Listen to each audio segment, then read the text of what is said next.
Bab 3308. Apakah kamu sangat lucu?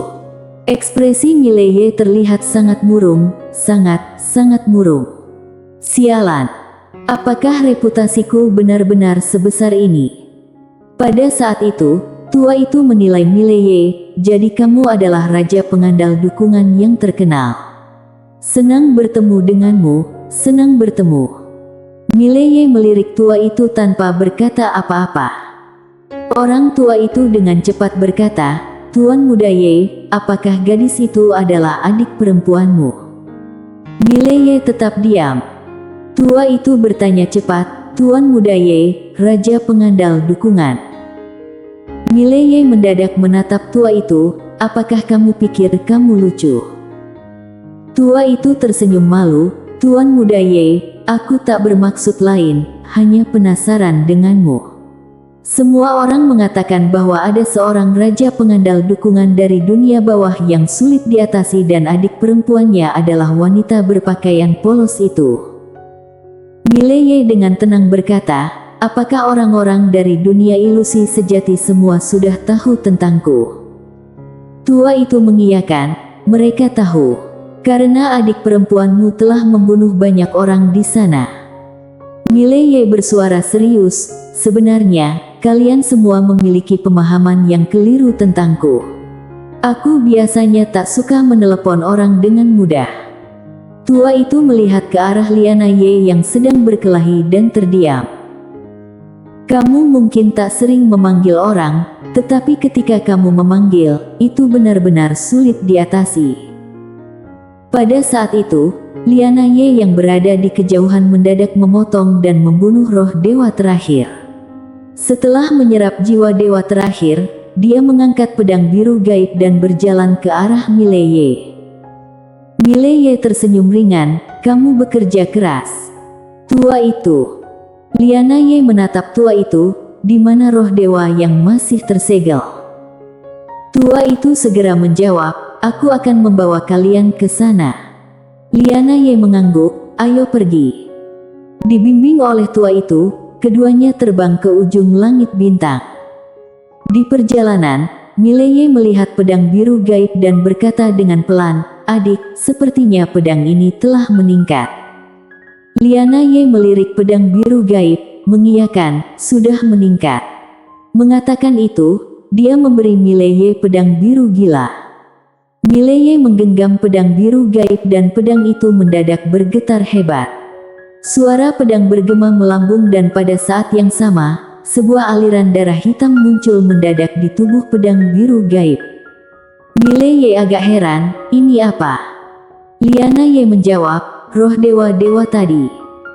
Mileye bersuara serius, "Tapi bukankah mereka sudah dihisap habis?"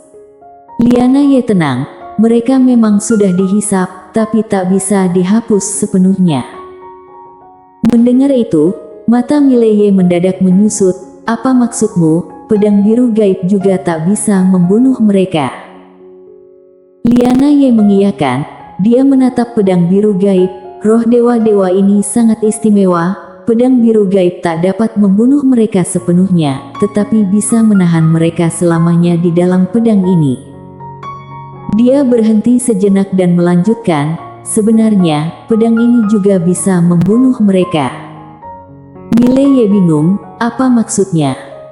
Liana Ye berkata, "Belum sepenuhnya aktif." Mileye memicingkan kedua matanya, "Belum sepenuhnya diaktifkan." Liana Ye mengiyakan, "Pedang ini belum menunjukkan bentuk akhirnya. Jika mengaktifkan bentuk akhirnya, itu benar-benar dapat merusak segala hukum dan ketentuan." Mileye menatap pedang biru gaib, sambil berbisik, "Jiwani, kamu harus berusaha keras." Jiwani. Liana Ye memandang tajam Mileye, "Yang harus berusaha keras itu kamu. Peningkatannya terkait denganmu, membuat pedang berusaha keras, kamu benar-benar nakal." Mileye tertawa. Liana Ye melanjutkan, "Namun, roh dewa-dewa ini memang sangat istimewa." Mileye segera bertanya, "Apa maksudmu?" Liana Ye berbicara pelan, "Di dalam jiwa mereka, terkandung suatu aturan hukum misterius. Aturan hukum ini membuat jiwa mereka hampir tak bisa dibunuh. Mileye berbicara dengan serius. Lydia, apakah kamu tahu dari mana asal roh dewa-dewa ini? Liana Ye menggelengkan kepalanya. Saya tidak tahu. Mileye menoleh ke arah orang tua di sampingnya. Senior, apakah kamu tahu? Senior. Orang tua itu melirik Mileye, lalu berbicara, kami juga tak tahu, hanya tahu bahwa suatu hari mereka mendadak masuk ke dunia ilusi sejati kami dan kemudian mulai membunuh sembarangan. Akhirnya, Tuan Besar Kebenaran Agung bersama Aula Sendian bersekutu untuk melawan mereka. Grandmaster Kebenaran Agung. Mileye mengernyitkan kening. Tuan Besar Kebenaran Agung membantu kalian melawan roh dewa-dewa ini. Orang tua itu mengiyakan, ya. Pada masa itu, Sekte Taoisme dan Aula Sendian bersekutu, akhirnya berhasil menekan roh dewa-dewa ini. Namun, roh dewa-dewa ini tak bisa dibunuh, sangat menyusahkan. Grandmaster Kebenaran Agung. Mileye terdiam. Sial. Si brengsek ini benar-benar ada di mana-mana. Orang tua itu melanjutkan, meskipun aku tak tahu dari mana asal roh dewa-dewa ini, tapi aku yakin, para pemimpin di dalam Aula Sendian pasti tahu.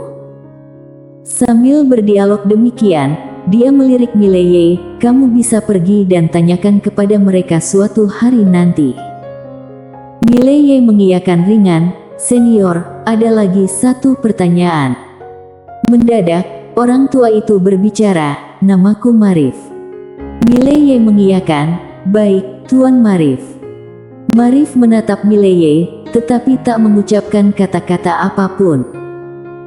Mileye mendadak berbicara, pertanyaan terakhir, banyak roh dewa di sini telah dibebaskan dari segel dan Aula Sendian masih dalam kekacauan internal. Apakah tak ada yang turun tangan mengatasi situasi ini?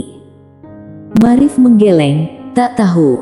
Aku sudah melaporkan ke atas berkali-kali, tetapi tak ada tanggapan sama sekali. Ah, jika terus seperti ini, aku akan mengundurkan diri. Mereka ingin aku mengorbankan nyawa hanya untuk upah mati, itu tentu tak bisa. Mileye melihat Marif sejenak, lalu berbicara, jika semua roh dewa sudah dibebaskan dari segel, pada saat itu, bukankah dunia ilusi sejati juga akan berada dalam bahaya? Marif tersenyum, orang-orang di atas tak peduli, apa gunanya aku peduli? Jika dunia ilusi sejati benar-benar diserang, aku akan kabur saja. Mileye mengiyakan sedikit, tanpa mengatakan apa-apa lagi. Dengan cepat, Mileye dan orang tua tiba di depan sebuah kota hitam yang seluruhnya dihiasi dengan aksara hitam yang aneh. Melihat pemandangan ini, Mileye mengernyitkan kening dan menatap tua itu, ini apa? Tua itu dengan suara berat menjawab, tempat ini, menyegel seorang dewa pupil mata darah. Dewa pupil mata darah. Mileye memicingkan mata. Dia pernah mendengar dari tua di warung bahwa tingkat dewa mata darah ini bahkan lebih tinggi daripada dewa mata ungu. Tua itu menatap kota hitam itu, baru-baru ini, segel di sini mulai longgar, penjaga kota tak bisa menahan, jadi mereka kabur. Mileye mengernyitkan dahi, mereka kabur. Tua itu mengiyakan, kalau tak kabur, begitu roh dewa mata darah itu berhasil menembus segel, mereka pasti akan celaka.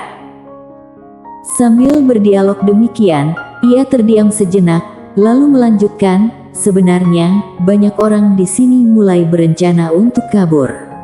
Karena semua orang sudah merasakan bahwa dunia ilusi sekarang tak peduli dengan urusan di sini.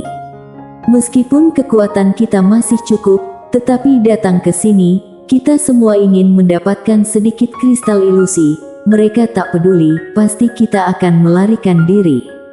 Karena, dengan kekuatan kita sama sekali tak dapat melawan mereka, terutama karena mereka tak bisa dibunuh.